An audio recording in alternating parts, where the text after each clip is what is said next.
Hello everyone, I am Shivani Vasist. Welcome to UPSC station. And in this lecture, we are going to discuss the duration, the term of Lok Sabha and its member under Article 83 Clause 2. So let's start our discussion. Article 83 of the Indian Constitution talk about the duration of two houses of the Parliament, that is Lok Sabha and Rajya Sabha. And here we are going to discuss the duration of the Lok Sabha under Article 83 Clause 2. As we all know, after every 5 years, लोक सभा के elections conduct कराए जाते हैं. Let's take an example. 2014 में लोक सभा के इलेक्शंस होते हैं एंड लोक सभा के इलेक्शंस हर 5 साल में कंडक्ट होते हैं. मीन नेक्स्ट इलेक्शन 2019 में होता है एंड नेक्स्ट इलेक्शन 2024 में लोकसभा का कंडक्ट कराया जाता है. सो मीन्स इलेक्शन के बाद जब लोकसभा बन के आती है तो उसका टेन्योर 5 साल का होता है. एंड जो लोकसभा के मेंबर्स हैं जिन्हें हम एमपी बोलते हैं उनका क्या टेन्योर होता है, तो जो लोकसभा के मेंबर्स हैं उनका टेन्योर भी 5 साल का होता है. मीन्स 2014 में जब लोकसभा के इलेक्शंस हुए तो जो कैंडिडेट्स हैं वो इलेक्शन जीत के लोकसभा तक आए हैं जिन्हें हम एमपी बोलते हैं, तो उनका टेन्योर भी 5 साल का है फ्रॉम 2014 टू 2019. बिकॉज 2019 में लोकसभा के फिर दोबारा से इलेक्शंस कंडक्ट कराए जाएंगे और कैंडिडेट्स फिर दोबारा से इलेक्शन जीतकर ही लोकसभा तक एंटर करेंगे. एंड जो 2019 में लोकसभा के मेंबर्स आएंगे वो अपना पीरियड सर्व करेंगे 2024 तक. एंड जो प्रीवियस बैच 2014 टू 2019 बैच के जो मेंबर्स थे लोकसभा के, वो लोकसभा को एग्जिट करेंगे. मीन्स वो लोकसभा से बाहर हो जाएंगे. तो मीन्स लोकसभा का टेन्योर 5 साल का और जो लोकसभा के मेंबर्स हैं उनका टेन्योर 5 साल का. अब ये जो टेन्योर है, ये जो 5 साल का पीरियड है, इसका काउंटडाउन कब से शुरू होगा, तो इसका काउंटडाउन शुरू होगा from the date of its first meeting. Means election होने के बाद लोकसभा की जो पहली मीटिंग होगी, from the date of the first meeting of the Lok Sabha, the countdown of 5 years start. So क्या हमारी लोकसभा एक परमानेंट हाउस है? So answer is no. हमारी जो लोकसभा है is not a permanent house. Why? देखिए 2014 में जब हम लोकसभा के इलेक्शंस हुए तो कैंडिडेट्स इलेक्शन जीत के एज पर the strength of the Lok Sabha candidates election जीत के लोकसभा तक पहुंचते हैं और वो अपना पीरियड सर्व करते हैं 5 साल का टिल 2019. एंड 2019 में इलेक्शंस फिर दोबारा से कंडक्ट होते हैं और कैंडिडेट्स इलेक्शन जीत के लोकसभा तक पहुंचते हैं और वो अपना 5 साल का पीरियड सर्व करते हैं फ्रॉम 2019 टू 2024. लेकिन जब 2019 के इलेक्शंस हुए और कैंडिडेट्स इलेक्शन जीत के लोकसभा तक पहुंचे हैं तो उससे जो प्रीवियस बैच था फ्रॉम 2014 टू 2019 जो एमपी थे, उस टाइम पे एट द सेम टाइम वो सारे कैंडिडेट्स एक बारी में लोकसभा से एग्जिट करते हैं, लोकसभा से बाहर आ जाते हैं. तो इसी चीज़ को हम बोलते हैं कि हमारा लोकसभा डिसॉल्व हो गया है. मीन्स हमारी जो लोकसभा है वो परमानेंट हाउस नहीं है.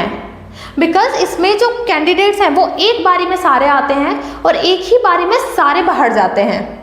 अब जो मैं आपको स्टेटमेंट बोलूँगी इसे आप ध्यान से सुनिएगा कि 2024 में जो लोकसभा के इलेक्शंस हुए, वी कैन प्रिडिक्ट कि लोकसभा के नेक्स्ट इलेक्शन 2029 में होंगे.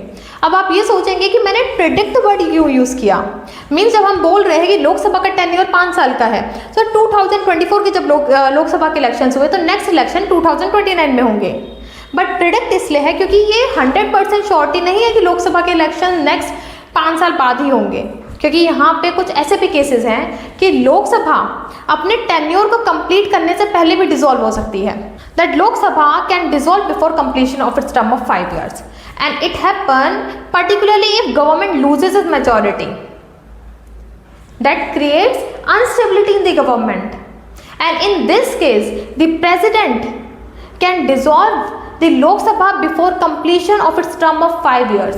लेकिन प्रेसिडेंट खुद से इस एक्शन को नहीं ले सकते. The president can take this action on the advice of Prime Minister and Council of Ministers. And the next question is कि क्या लोकसभा का जो टेन्योर 5 साल का है, क्या उस टेन्योर को एक्सटेंशन मिल सकता है? मीन्स 5 साल का टेन्योर क्या सेम लोकसभा के 5 साल के टेन्योर को हम एक्सटेंड कर सकते हैं? सो इसका आंसर है yes. And it particularly happens in case of national emergency, कि अगर हमारी कंट्री में कोई नेशनल इमरजेंसी आ जाए, कोई क्राइसिस आ जाए जिसके चलते कंट्री में इलेक्शंस नहीं कराए जा सकते हैं, चुनाव नहीं हो सकते हैं, तो उस केस में जो प्रीवियस जो सेम लोकसभा है उसी के टेन्योर को एक्सटेंड कर दिया जाता है. बट वो जो एक्सटेंशन मिलता है वो 1 साल का मिलता है एट अ टाइम. मीन्स एक बारी में 1 साल का एक्सटेंशन मिलता है. लेकिन 1 साल बाद भी अगर वो इमरजेंसी कंटिन्यू रही तो उसी लोकसभा को 1 साल का एक्सटेंशन और मिलता है. एंड इफ इन केस अगर इमरजेंसी अब भी एंड नहीं होती है अब भी हमारी कंट्री में कंडीशन नहीं सुधरती है, क्राइसिस एंड नहीं होते हैं, तो उसी सेम लोकसभा को 1 साल का एक्सटेंशन और मिल जाएगा। अब आप सोचेंगे आखिर सेम लोकसभा को कितनी बार एक्सटेंशन मिल सकता है? So the answer is there is no limit और number of times of 1 year extension, means extension मिलेगा एक बार में 1 साल का। अब आप सोचेंगे कि एक एक करके क्या देना, एक ही बारी में 2 साल का एक्सटेंशन दे दो, बट नो, लोकसभा को एक्सटेंशन मिलेगा लेकिन एक टाइम पर 1 साल का एक्सटेंशन मिलेगा और इसमें कोई लिमिट नहीं है कि उस 1 साल के एक्सटेंशन को कितनी बार दिया जा सकता है। That there is no limit on number of times of 1 year extension and once the emergency end, एक बार वो जो नेशनल इमरजेंसी जो क्राइसिस देश में चल रहे थे वो एंड हो जाते हैं, तो जो लोकसभा है वो अपने वर्क को, सेम लोकसभा अपने वर्क को कंटिन्यू करती है फॉर 6 मंथ्स, बट ये जो एक्सटेंशन है ये 6 महीने से ज़्यादा का नहीं मिलता है। And if this lecture is useful for you, then let me know in the comment section, like the video, keep watching UPSC Station Vishwani Vasist.